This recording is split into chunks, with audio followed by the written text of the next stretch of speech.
Am I the a-hole for making my daughter-in-law cry? My son and daughter-in-law had their twins last year. They didn't want to put them in daycare and asked me if I could watch them. I've been doing childcare my whole adult life, as a nanny, and at the time I had a well-paying nanny job. My son and daughter-in-law couldn't afford to pay me as much, but I didn't mind as they're my grandkids and I love them. I do it for free, but I have to pay my bills. I did make sure multiple times that this was going to be permanent. I was quitting a good job for this, and I didn't want to have to scramble last minute. They swore up and down that it'd be until they were 3. I agreed, but I've had so much fun watching them this past year. They're now 18 months old, and I've started to teach them colors, ABCs, etc. We go to playgroup so they can be with kids their age. My son and daughter-in-law sat me down last week, saying they feel more comfortable with the daycare. After doing research, they feel it's best they're in daycare now.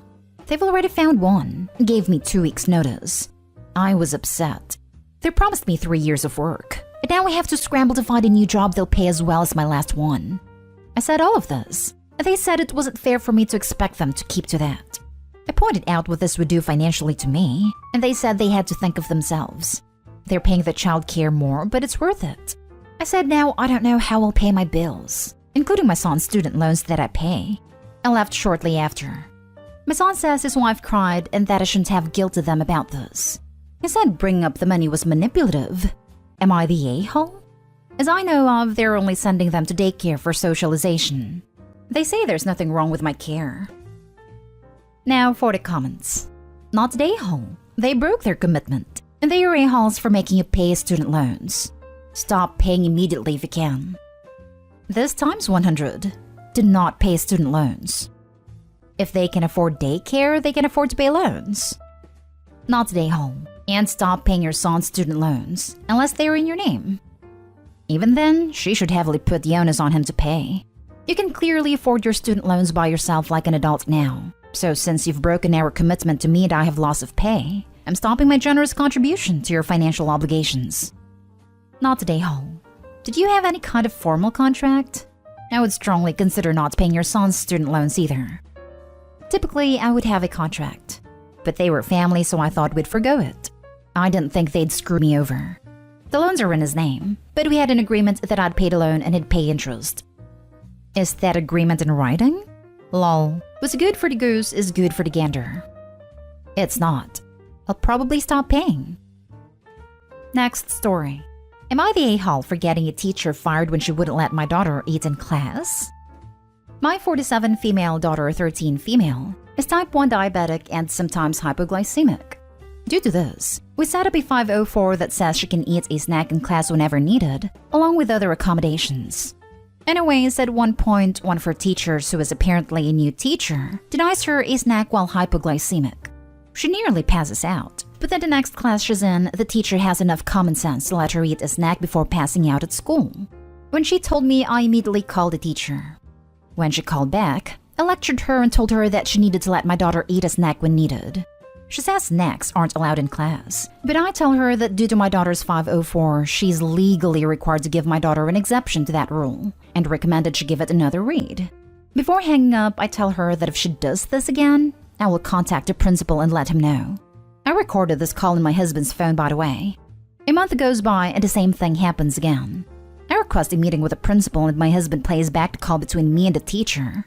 I tell him she has done this twice and needs to have a talk with her. Turns out, he actually fired her for ADA violations. How do I know? I ran into her in public, and she told me that it's my fault I got her fired over some stupid snacks, and that I need to stop raising an entitled brat. Instead of arguing back, I just walked away. Was I really the a-hole? Did I actually go too far? Not the a-hole. A 504 is legally binding agreement that the school has to follow. The teacher was actually probably fired because she didn't follow the 504, and the school could get in trouble for that. ADA is the American with Disability Act, so I believe it would be an ADA violation to deny my daughter an accommodation that she needs. Not the a-hole. It's your fault that you threw your career away over some stupid snacks. I'm honestly baffled by the stupidity of this teacher. Not the a-hole. She put your daughter's life at risk. Twice. The school did her a favor, frankly, by firing her. Better be fired than let your foolish choices harm a child in your care and then have to deal with the consequences. In a way, the teacher was saved from herself. This reminds me of the idiotic high school coaches who harm children through negligence, but not recognizing heat stroke or other injuries. It is so easy to not actively fatally harm children under your care. Next story is titled, Am I the a-hole for telling my mom it's her fault I live in a cave? So my 18 female mom has been charging me market rate rent since I started working at 16, and I was left with travel money and just about had food money left. I got a pay raise recently, earning pretty much double what I was previously, and she tried to up my rent even further. When I refused, she kicked me out. This was the end of July and I'm just now kind of back on my feet.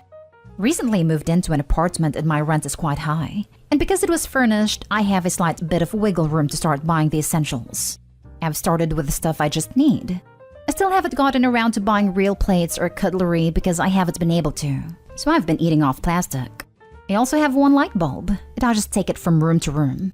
So, my mom asked if she could come over and talk yesterday, and I agreed to it. She came over, and the first thing she did was complain about how bare and dark it was. It was bright when she first came, so I was using the natural light. She eventually decided to order us food, and when it came, she asked where the forks were. She got them, and got really angry that they were plastic. She went off at me, saying I can't afford this place since it's like I'm living in a cave, and that I should find something cheaper. I told her if she wasn't charging me more than what I'm paying here, I would have savings that didn't all go on an emergency deposit. And maybe then I'd have light bulbs and stainless steel forks. She thinks I'm being an a-hole for back talking. Am I the a-hole?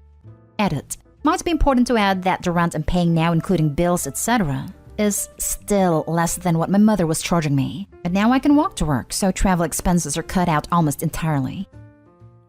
Not the a-hole, and let me go ahead and say something your awful mother never will. I am so proud of you. You are building your future one light bulb at a time, and not complaining one bit. You got out of a bad situation and are working to be financially stable. Those are all big accomplishments, and you were amazing for them. I suggest that you start limiting contact with your mom.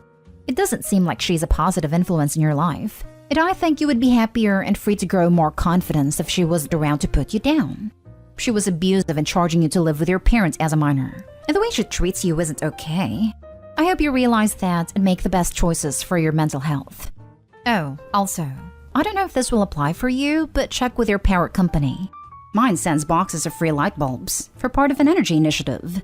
You could also try your local food banks for a few extra staples, and get some forks and spoons from the dollar store from the money you would have spent on the food. Good luck on your journey to self-sufficiency. I'd also like to add that thrift stores are a great place to buy silverware and serving sets when you get around to purchasing them. A lot of time you can find full china sets for next to nothing. Not only not the a-hole, what your mom did was illegal. You cannot charge underage people rent unless they're emancipated. Take her to small claims courts and get back the 2 years of illegal rent she took. Be careful going this route, Opie. Reddit likes to pretend that we're bastions of free will individuals in a libertarian society. Suing your mom may be more damaging than the money you could get back. A parent who charges their minor child market rate rent is automatically the a-hole. Completely agree. Especially when the rent magically starts rising the sooner you get a pay raise.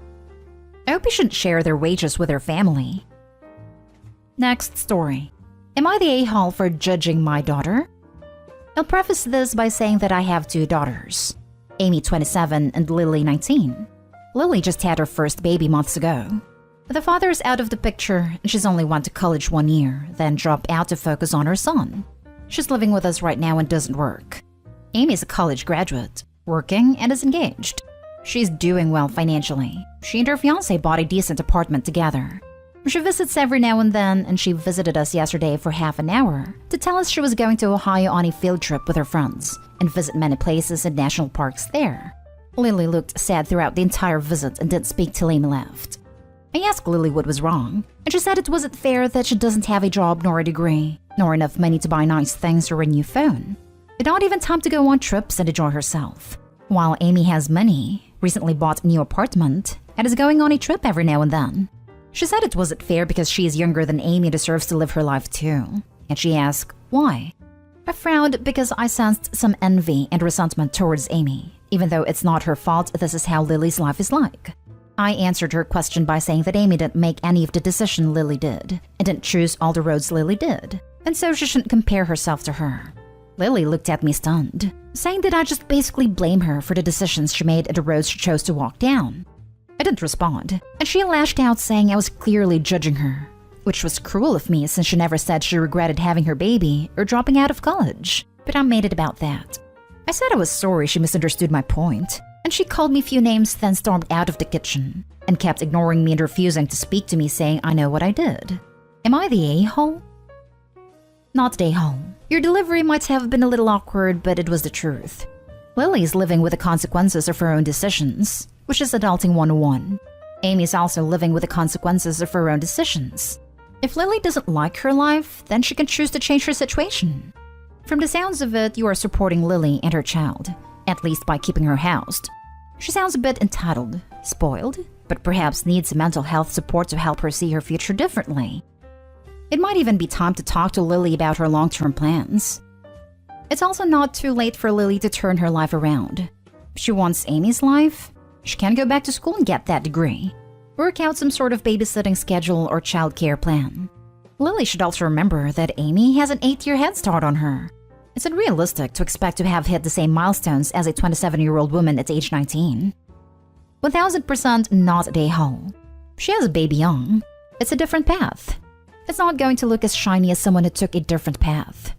Sounds like Lily just saw the consequences of her choices, but still doesn't quite get it. You said nothing wrong.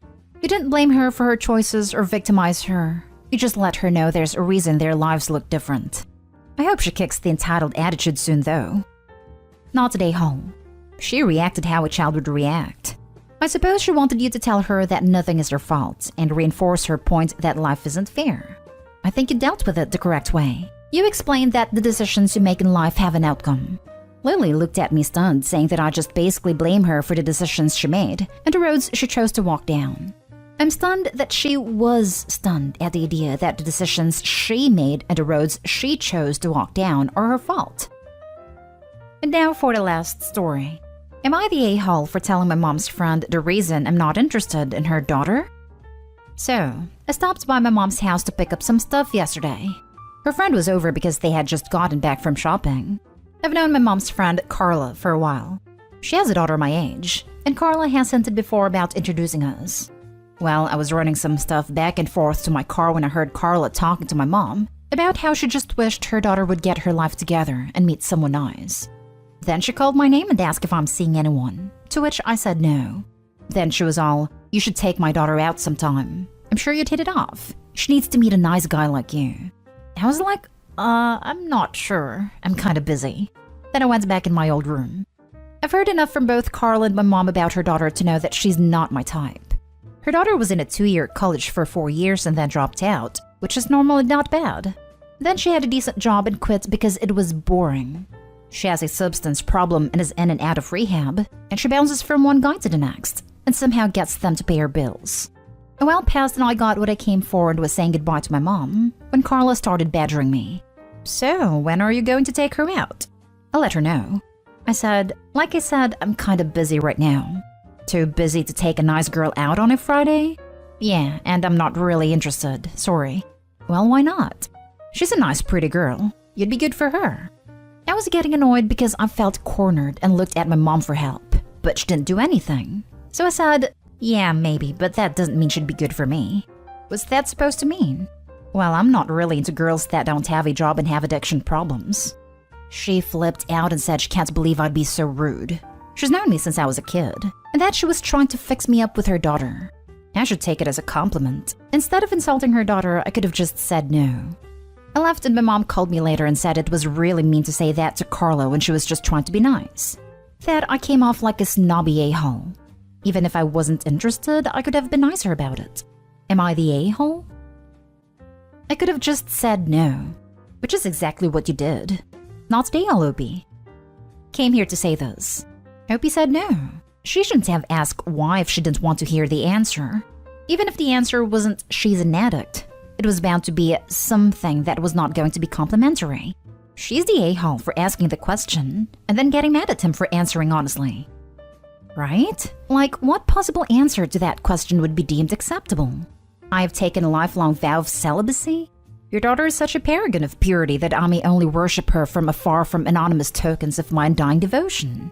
I'm a werewolf, and your daughter deserves someone who won't turn into a man-eating monster once a month. Obviously, it's a rhetorical question meant to manipulate Opie into a reluctant agreement to take her out. But people who ask blatantly manipulative rhetorical questions deserve actual answers. Her mom has stated she has substance problem and uses guys. Why would you even want that in your life? Edit. Forgot to say you did say no more than once. They pushed, and it's their fault for the response in my mind. Yeah. If Opie had said the insults right off the bat the first time Carla ever mentioned dating her daughter, it'd be an a-hole. But it's clear she's been at it a long time. And during this visit Carla kept pushing, Opie tried to be polite and brush it off as not wanting to date anyone at the moment, which is the gentlest rejection ever. Not only would she not take no for an answer, she demanded to know why Opie wasn't interested. It's not really his fault she didn't like the answer. People who are super pushy about trying to matchmake others are total a-holes to me. Even if the person they're being pushy about isn't a bad person or anything like that, it's still annoying if they won't just listen to a no.